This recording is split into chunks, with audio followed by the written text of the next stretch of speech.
gente tem uma coisa que eu acho que é legal comentar para ficar bem claro onde que a realidade virtual ela se encaixa nesse processo, que é a gente tem uma coisa que chama ensino oportunístico e sistemático. Oportunístico é o que a gente tem quando você está lá na UBS, na Unidade Básica de Saúde, vai fazer o atendimento de um paciente, você não sabe quem é, você não sabe qual vai ser.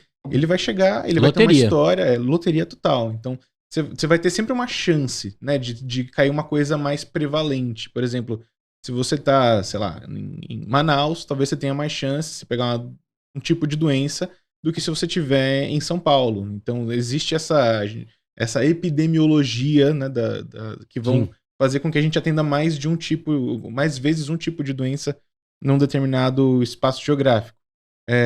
E o que a gente tem na outra opção é a sistematização do ensino, que é o quê? Eu tenho uma lista de coisas que você tem que aprender, e é essa lista aqui, você não tem como sair dela.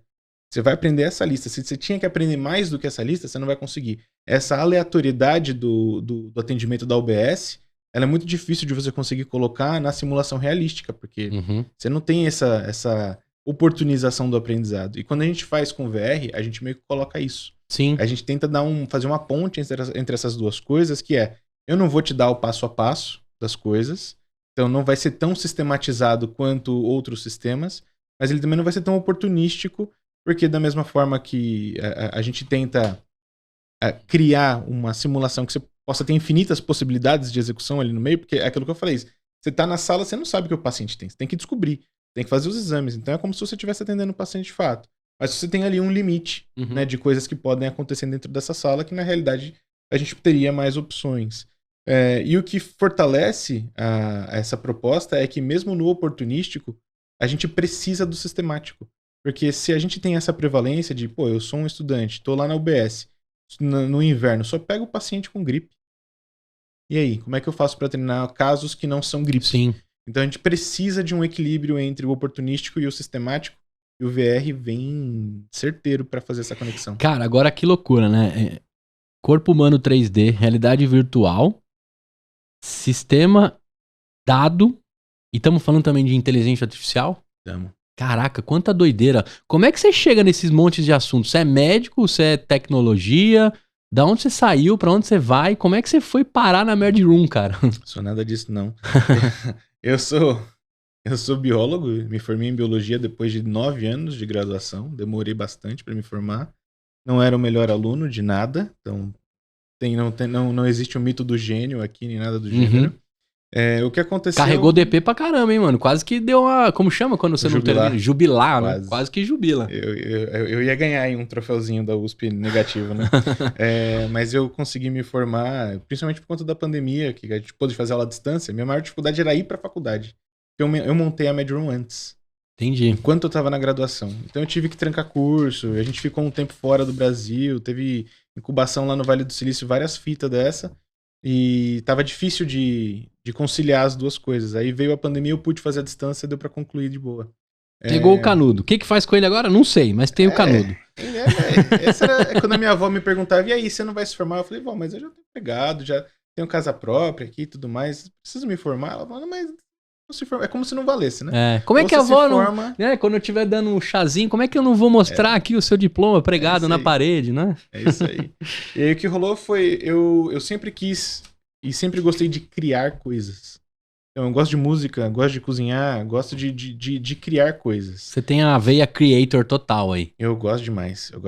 E eu conheci um cara que gosta talvez até mais do que eu, que é o Sandro. O Sandro é meu sócio. O Sandro, ele é da área de computação gráfica. Ele trabalhou com jogo, publicidade, filme, curta, um monte de coisa. E ele foi num evento lá na USP que eu tava ajudando a organizar, que é o Started Weekend, que a gente tava falando mais cedo. E eu fazia parte do núcleo de empreendedorismo da USP e a gente organizava esses eventos lá. E esse era o meu primeiro evento. E o primeiro evento, você tem que participar. Porque você tem que ter a experiência do usuário também. É isso aí. E isso vai te habilitar a fazer outros também. Exato. Tem esse lance, né? Só que eu só fiz um. Porque nesse eu conheci o Sandro, ele chegou e falou, pô, tô com uma ideia aqui de a gente fazer simulação para treinamento médico usando VR, umas cirurgias aqui e tal. Eu falei, cara, muito doido isso aí, vambora. E aí a gente participou do evento. Vocês tinha montaram mais um gente, squad dentro do evento. montamos, apresentou pitch no final. E chamava Mad Room já? Não, chamava Grey Dot. Grey Grey Dot, ponto Dot. cinza. É. E a gente apresentou no final e foi um desastre. É? Não ficaram nem entre os 3? Ficou um fiasco total. Ninguém achou os 2 malucos, isso aí da... Não. Caraca, Não, velho. Aí, galera... ó, mais um aprendizado aqui. Não quer dizer que você vai pro Startup Weekend, que você vai encontrar os sócios ali na hora, que você vai montar uma ideia incrível, que você vai ganhar primeiro, segundo e terceiro, porque não ganha dinheiro também, tá? É só um reconhecimento. E não quer dizer que vai dar certo. E também 87% das empresas que são montadas lá no Startup Weekend não dão em nada. Então, vamos lá agora pegar o cara que talvez não entrou no pódio, mas fez dar em alguma coisa. Foi não entrar no pódio que eu acho que motivou a dar certo, inclusive. Que legal, que legal. Eu sou movido na base da raiva, do ódio, né? E aí, o negócio foi muito doido, porque a gente apresentou, e aí um dos investidores que estava na banca chegou e falou, olha, eu entendi que vocês têm um problema, né, um mercado, mas eu não entendi o que vocês querem fazer. Tá zoando.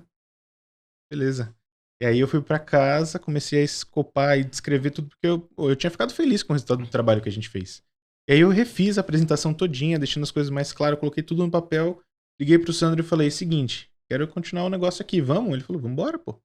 E aí a gente foi. Tem várias outras derrotas dessa aí, mas tem algumas vitórias aí no caminho também. Que legal. Agora, eu queria pegar um pouco desse recorte, porque eu tive a experiência de participar de 2 coisas que me ajudaram demais com a mentalidade e atitude empreendedora. Eu fiz Empretec do Sebrae, que é um seminário que existe há sei lá quantos anos, repetido, e eles estão atualizando algumas coisinhas, mas é muito voltado para a mentalidade. E eu fiz um Startup Weekend como participante para depois ser um organizador do Health. E em ambos, eu saí de lá com uma injeção de uma parada que ninguém sabe explicar. Você não sabe se é aquele cara folgado que tava na banca, que te provocou, que acendeu algum circuito da sua cabeça que te tornou mais folgado pra tocar as paradas. Você não sabe se é a composição das pessoas, ninguém sabe explicar o que acontece.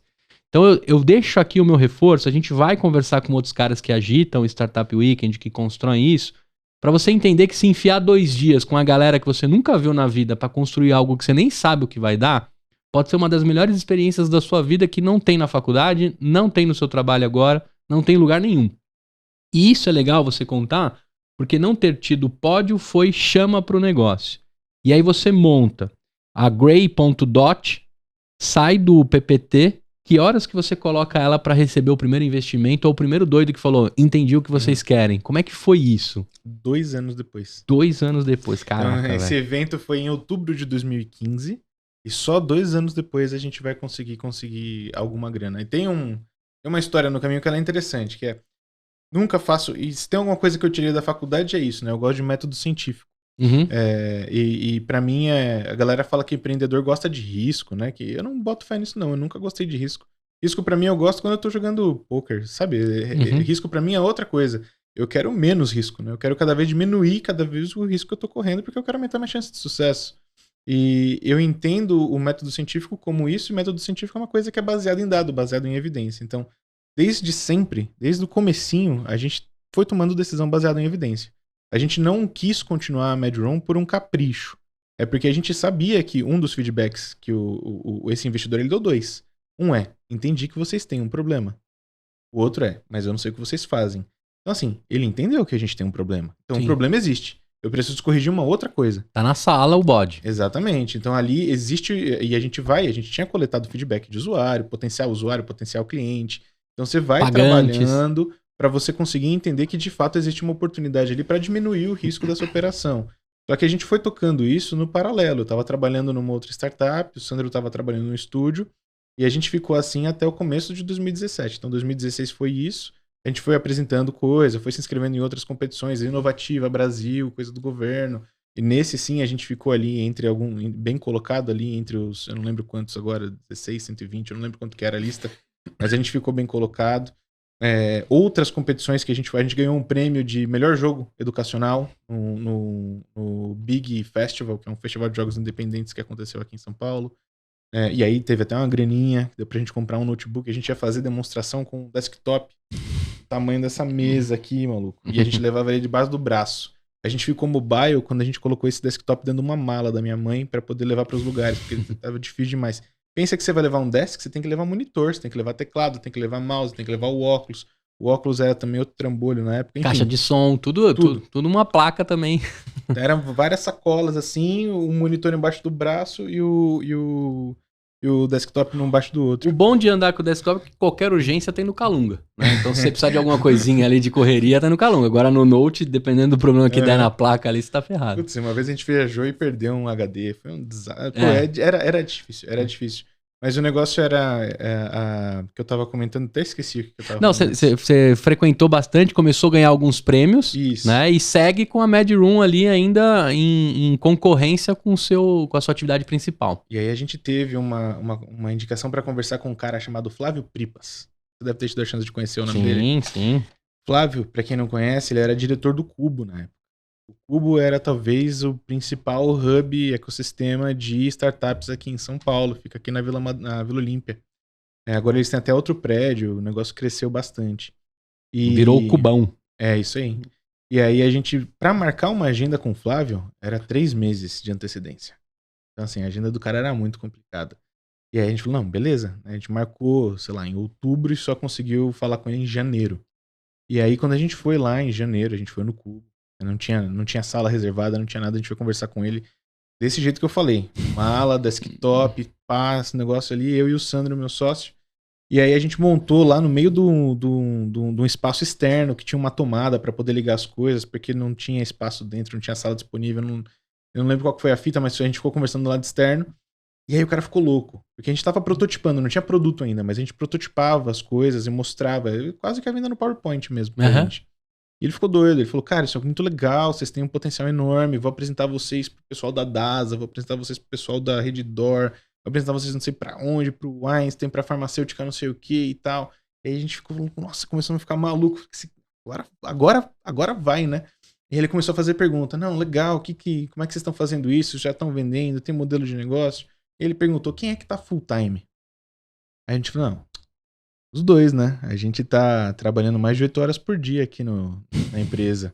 Ele falou, não foi isso que eu perguntei. Eu perguntei quem é que tá dedicação exclusiva pro projeto. E a gente falou, putz. Veja bem. Então, nenhum dos dois, né? A gente ainda tem outros empregos. Então ele falou, então faz o seguinte. Quando vocês estiverem acreditando no negócio de vocês voltam aqui, a gente conversa de novo e eu faço as pontes. Beleza? E aí acabou a reunião. Caraca. Aí, acho que... Montanha-russa. Nem 2 meses depois, eu saí da empresa que eu trabalhava numa empresa chamada Pluricel. Trabalhava com biotecnologia.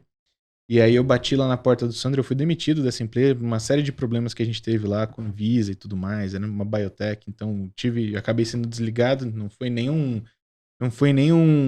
uma decisão voluntária minha pra chegar e falar, não, eu fui corajoso, porque depois do feedback não teve nada disso não, mano, o negócio foi, o cara chegou, mandou um mês depois já tava rolando várias coisas lá na empresa, a galera chegou e falou, putz, não vai dar pra gente continuar, aí eu fui lá no estúdio do Sandro, aqui no Sumaré, bati na porta lá e falei, seguinte, meu irmãozinho, tô full, ou eu vou procurar outra fita. E aí ele falou, não, vamos embora, na hora.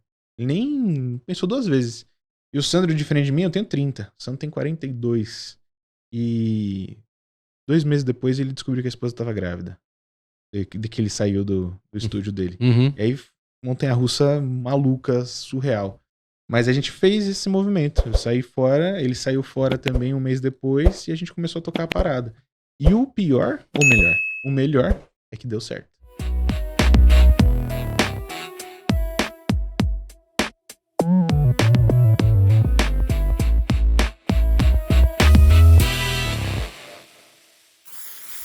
Uma produção, voz e conteúdo.